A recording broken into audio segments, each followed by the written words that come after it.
네, 안녕하십니까. A 플러스 수업 발표를 위한 스피치 훈련. 오늘은 그 마지막 시간 스피치 전문가 따라하기입니다.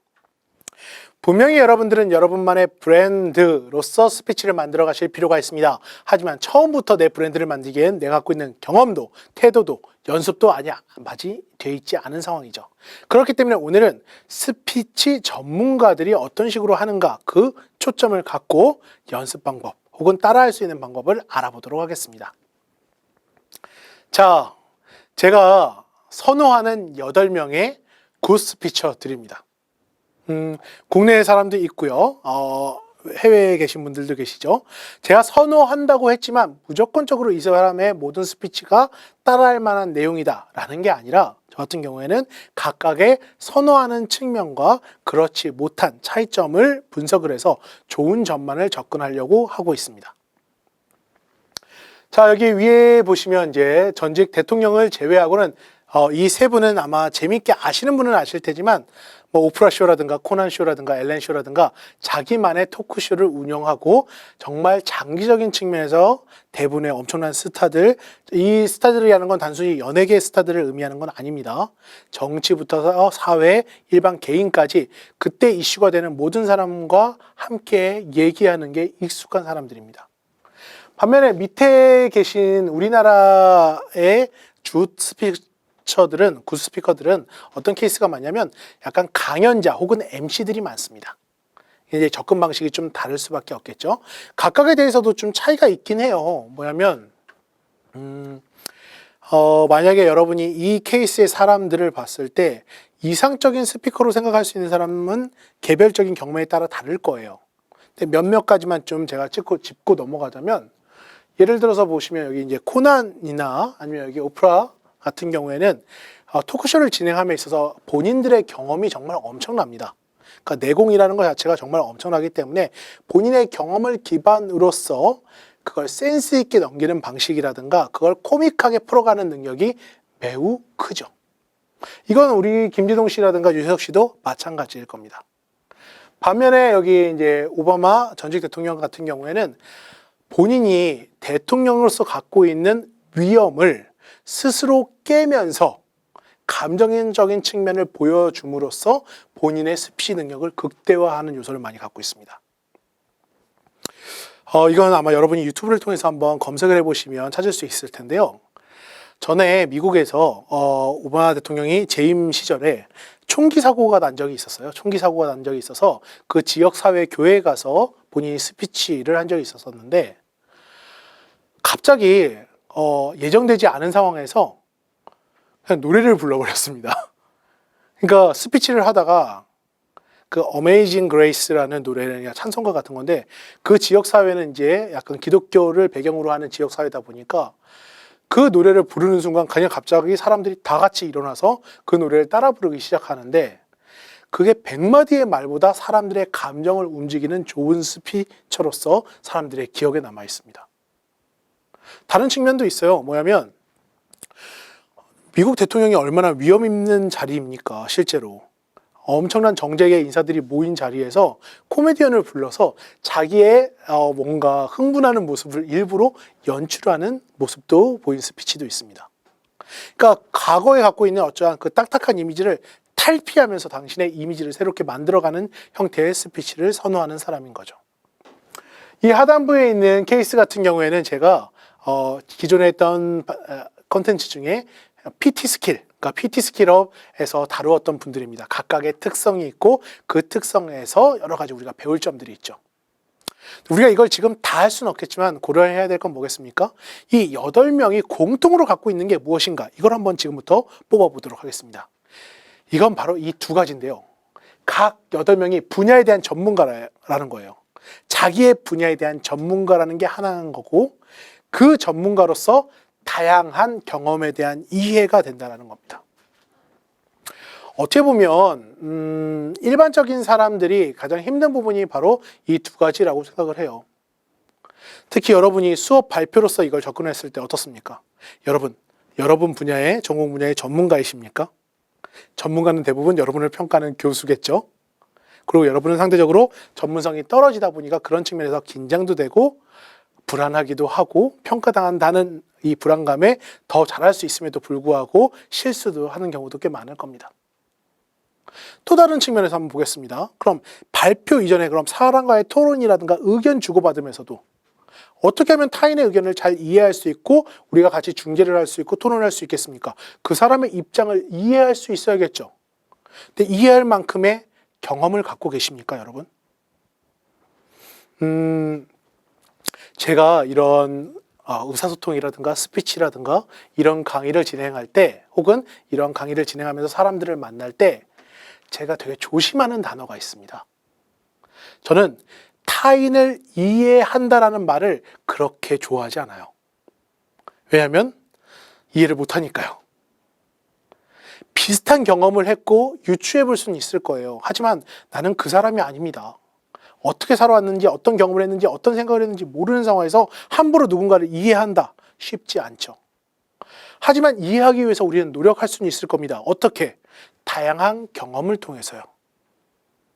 지금 앞에 있는 사람들은 아까 인생의 굴곡도 정말 많았고 다양한 사람에 대한 책 혹은 직접적인, 직간접적인 만남을 통해서 이 경험에 대한 이해, 내 분야가 아니지만 그 경험에 대한 이해가 정말 넓습니다. 그게 바로 쌓여서 스피치 전문가로서의 능력으로 드러나게 된다는 거죠.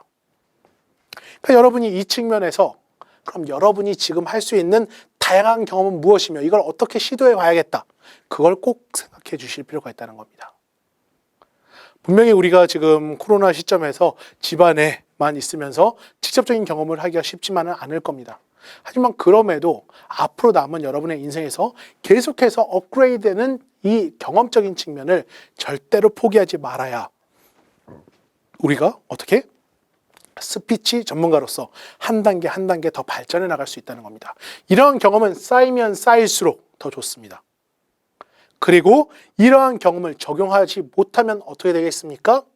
고정관념의 선입관을 가진 다친 사람이 되는 거죠. 쉽지 않아요. 끊임없이 발전한다는 건 쉽지 않습니다, 여러분. 왜 쉽지 않냐면요. 이것 때문이에요. 여러분이 인정받는 시점이 되잖아요. 예를 들어서 회사에 가거나 아니면 어디에 직책을 얻거나 전문성을 인정받는 그 시점이 됐잖아요. 그때부터 여러분들은 대부분 남의 말을 듣지 않습니다. 대부분의 사람들이 그래요. 내가 전문가로서 인정받는 시점이 되잖아요.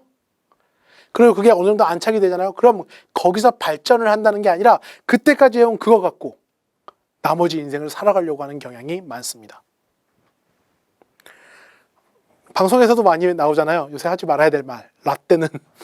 네? 나 때는. 아니, 너 때는이 중요한 게 아니잖아요, 지금. 듣는 입장에서는. 그런데 무의식적으로 내 경험을 있으니까, 내 경험에서 내가 배운 게 있으니까 이걸 뭔가를 해주겠다. 말도 안 되는 얘기입니다. 지금의 경험을 또 만들어 가야 되는 거죠. 동일하다고 생각을 해주셔야 돼요. 좀 조심하셔야 될 건 이런 겁니다. 우리가 조금 전에 제가 말했던 방식은 뭡니까? 여러분 주변에 있는 다양한 형태의 진상이나 꼰대들이 이런 얘기를 많이 하겠죠. 그럼 우리가 주의할 건 뭐겠습니까? 나도 그런 사람이 되지 않기 위해서 주의를 하셔야 될 겁니다. 그리고 나도 그런 사람이 되지 않기 위해서는 어떻게 해야 되느냐? 더 많은, 더 다양한 경험을 하기 위해서 끊임없이 시도하고 노력하실 필요가 있다는 겁니다. 그러한 경험 하나하나가 여러분의 스피처로서의 태도와 상대에 대한 이해도를 높일 수 있는 중요한 요건이 됩니다. 자, 그럼 개인의 경험을 스피처로서 최대한 활용하는 방법은 뭐가 있겠습니까? 여러 가지가 측면이 있겠지만 우리가 이제 예시를 각각 들어보면 경험을 활용한다는 건 이런 거예요. 첫 번째로 여러분들은 여러분들의 경험을 통해서 어떠한 일 처리 과정을 통해서 준비성을 통해서 스스로에 대한 근자감이 아닌 근거 있는 자신감을 형성할 수 있게 될 겁니다. 그리고 그 경험, 여러분들이 갖고 있는 경험, 직접적으로 내가 했던 그 경험이 오프닝이나 엔딩을 통해서 사용될 수 있습니다. 스피처 하니까 약간 이렇게 한번 생각해 볼까요? 여러분, 라디오 오프닝 한번 생각해 보시면 돼요. 지금은 이제 시대가 시대이니만큼 라디오를 듣는 학생들이 많지는 않겠지만 중고등학교 때 라디오 많이 듣잖아요. 그럼 이제 라디오를 틀어보면 오프닝 멘트가 있지 않습니까? 오늘 날씨부터 시작해서 아니면 우선 좋은 얘기라든가 기억에 남을 만한 어떠한 이야기라든가 이러한 것들이 어디서 나왔을 때 의미가 있습니까? 내 경험에 의해서 나왔을 때 의미가 있게 되는 겁니다. 그렇기 때문에 이 경험이라는 건요, 여러분이 쌓아간 경험, 개인 경험은 가장 중요한 게 이제 오프닝이나 엔딩에 무언가를 정리하면서 사용됐을 때 가장 큰 힘을 갖습니다. 분명히 직접 경험이 없으면 간접 경험도 가능합니다.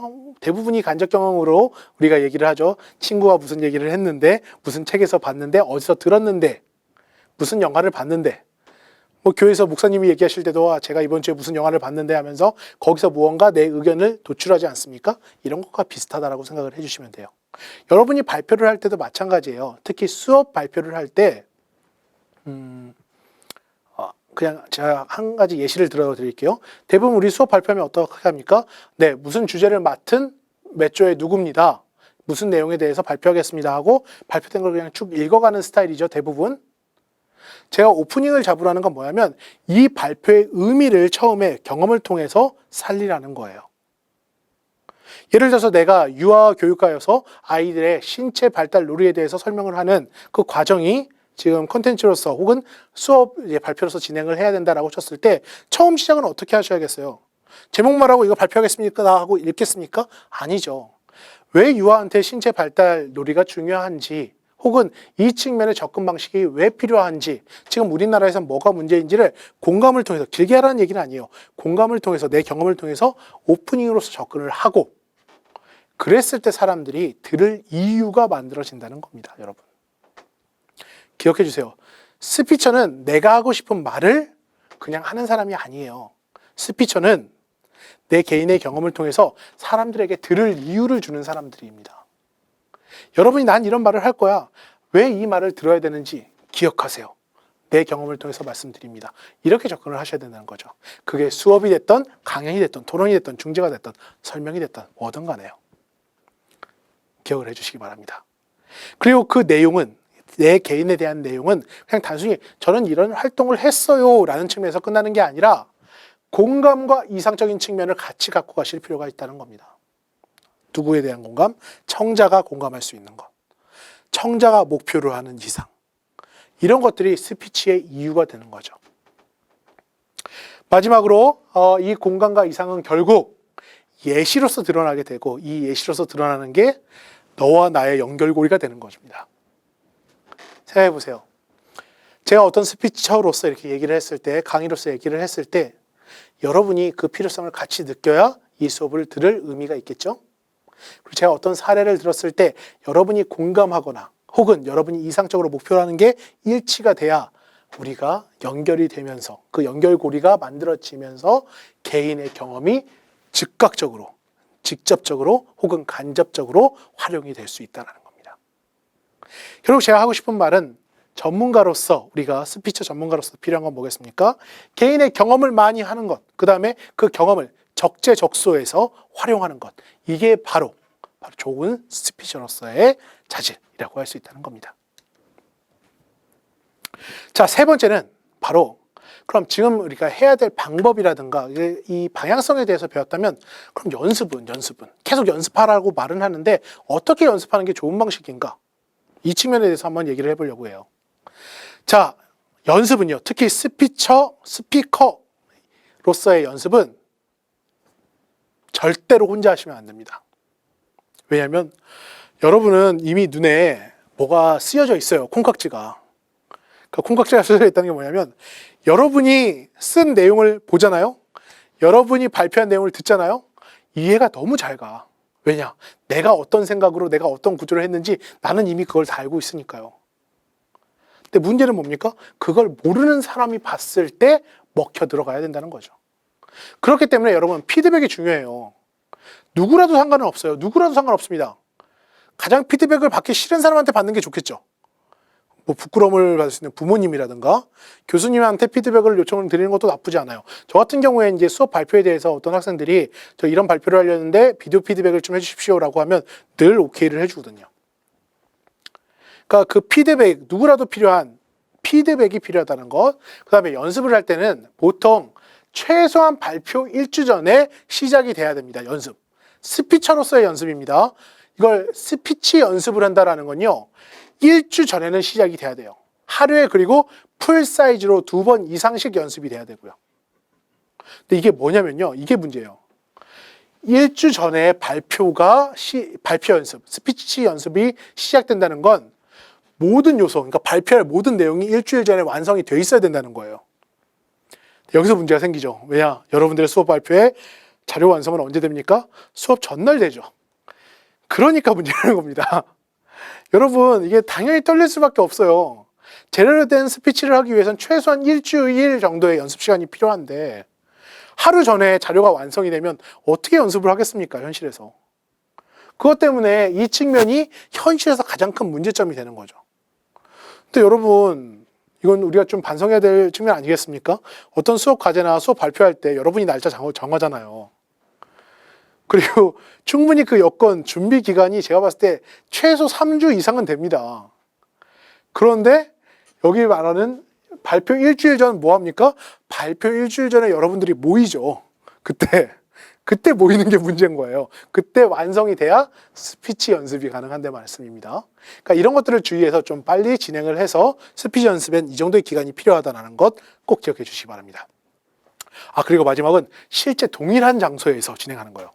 장소와 시스템, 내용 다 마찬가지입니다. 내용은 유지가 되고 장소도 비슷한 인원수와 비슷한 공간에서 어떻게 말을 해야 될지, 어느 정도 목소리의 크기와 속도를 갖고 진행을 해야 될지도 미리 설정을 해놓고 우리가 진행하는 그 연습이 필요하다는 거죠. 자, 마지막은 동영상 혹은 음성 촬영입니다.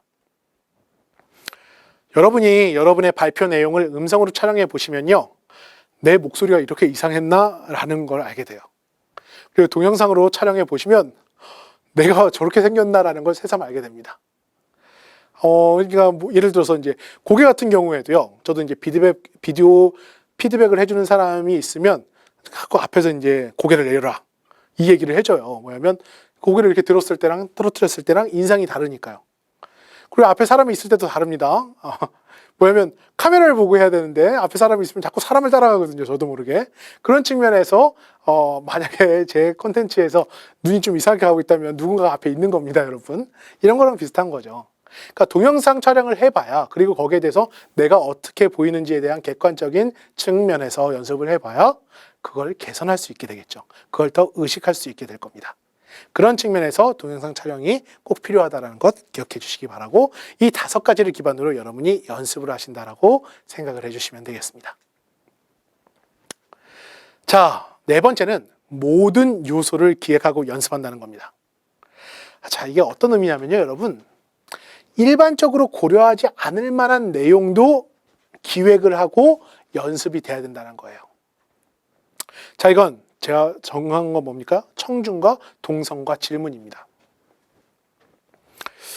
이걸 팁이라고 알려드리기는 조금 제가 좀 죄송한 게 있고, 이건 이제 우리가 냉정하게 평가해야 될 부분이 있지만, 이것 역시도 기획이 가능하다라는 걸 의미하는 겁니다. 청중. 뭡니까? 여러분이 청중을 기획할 수 있다라는 거예요. 많은 학생들이 떨림에 대한 측면을 얘기할 때 모르는 사람 앞에서 하면 너무 떨려요 라는 얘기를 많이 합니다. 그럼 제가 이렇게 물어봅니다. 아는 사람들 사이에서 하면 안 떨릴까요? 그럼 친구들이 있으면 좀 나을 것 같대요. 자, 그럼 그런 친구들을 위한 방법입니다. 앞에 사람들이 있죠? 사람들이 있을 겁니다. 여러분이 발표를 할 때 이렇게 해주시면 돼요. 책상들이 이렇게 나열되어 있으면 여기에 친구 1을 앉혀둡니다. 저기에 친구 2를 앉혀둡니다. 저기 끝에 친구 3를 앉혀둡니다. 그럼 여러분은 어떻게 하시면 되겠습니까? 친구 1을 보고 얘기를 하세요. 2부 문단이 끝나면 친구 2를 보고 얘기를 하시면 됩니다. 문단이 끝나면 친구 3를 보고 얘기를 하면 되는 거고요. 왜 모르는 사람한테 가서 눈 마주치고 얘기하면 당연히 긴장이 되죠. 그럼 어떻게? 아는 사람을 포인트마다 딱 배치해 놓으면 되는 겁니다. 그리고 그 사람만 보고 발표를 하세요.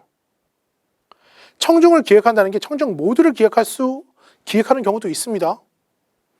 여러분 만약 우차사나 너무 옛날이군요. 네, 콘서트나 아니면 뭐 방청단 같은 알바를 해보면 아시겠지만 거기서 미리 약간 박수라든가 호응이라든가 연습을 시키는 것과 비슷해요. 이건 여러분이 아는 유명 스피처들도 마찬가지예요.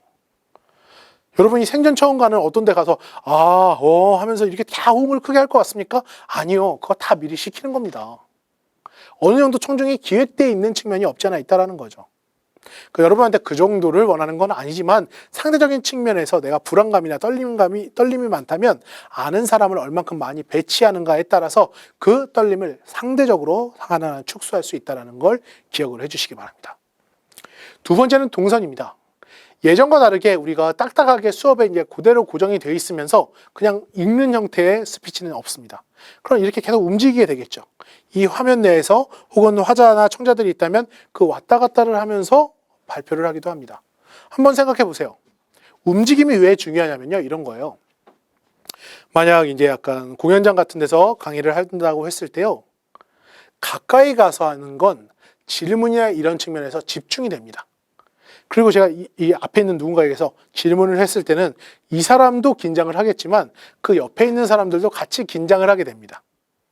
무엇보다 스피치는 일방적인 전달보다는 소통이라고 말씀드렸던 것처럼 그런 측면에서 동선, 내가 어떻게 움직일 것인가, 마이크 소리나 이런 측면은 잘 지원이 되는가, 이런 것까지 고려하실 필요가 있고 이게 미리 연습이 돼 있어야 된다는 거죠.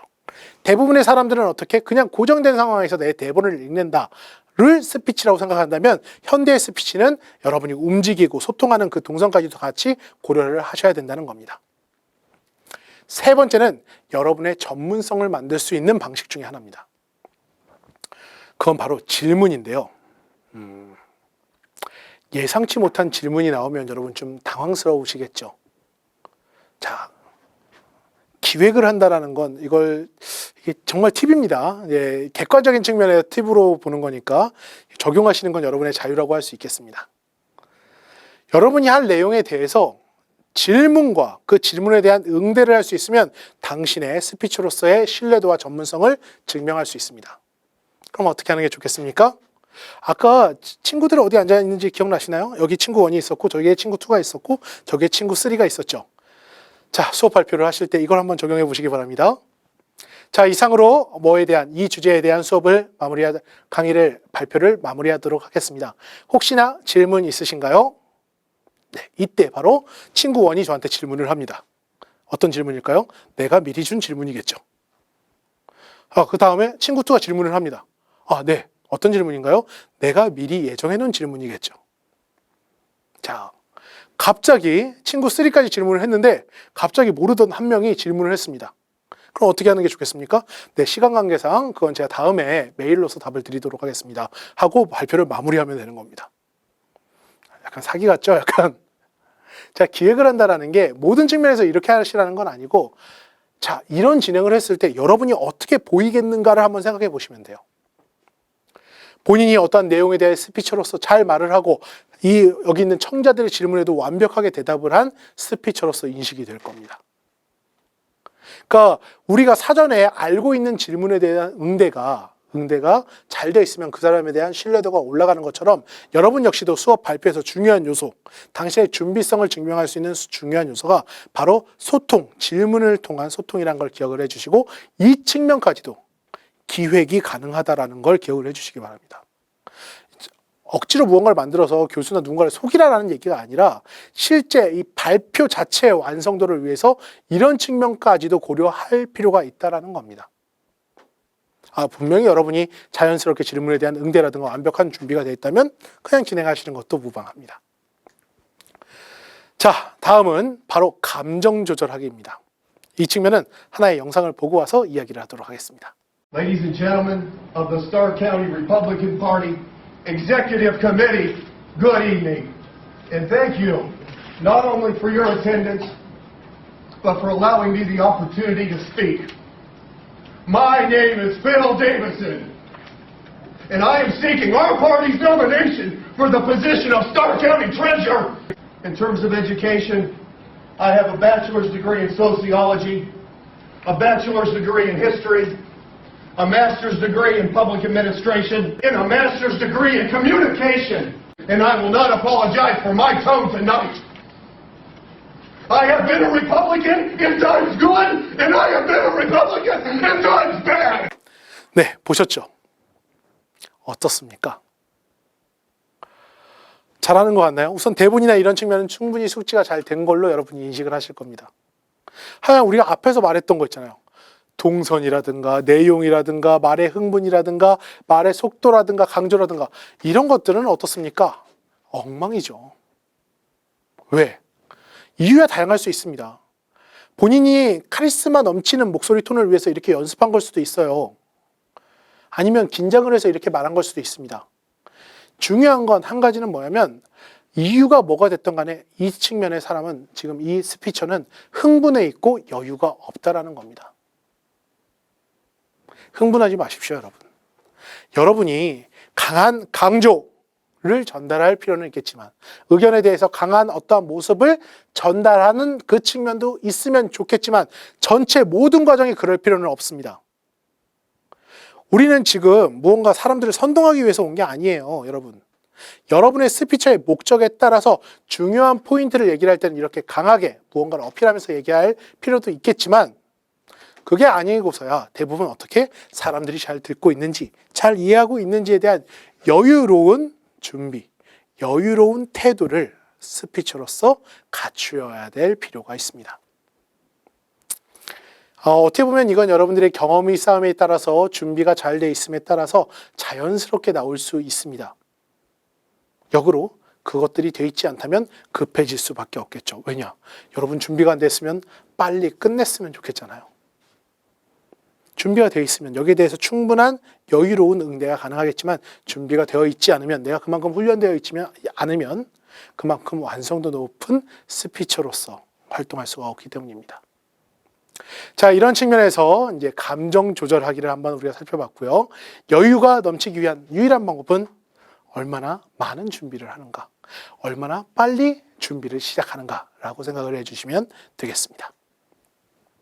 자, 오늘 내용 정리를 하도록 하겠습니다. 모든 스피치 전문가의 공통점, 바로 분야별 전문성, 그리고 다양한 경험이라는 겁니다. 그럼 여러분은 어떻게 앞으로 지금 당장 스피처로서 완성되는 거 어렵습니다. 그럼 앞으로 어떻게 해야 되느냐? 여러분들 분야에서 전문성을 얻기 위해서 노력을 하셔야 될 거고 보다 많은, 보다 다양한 형태의 경험을 하기 위해서 노력하셔야 될 겁니다. 여러분들의 개인의 경험을 최대한 활용하셔야 됩니다. 여러분들의 경험에 대한 활용은 오프닝과 엔딩, 공감, 이상, 적용까지 연결고리로서 사용될 수 있다는 걸 꼭 기억을 해주시고 가능한 한 많은 경험, 가능한 한 다양한 관점을 체험해 볼 수 있도록 노력해 주시기 바랍니다. 연습은 효율적으로 하며 피드백, 누가 됐든 상관없습니다. 누가 됐든 피드백은 필수입니다.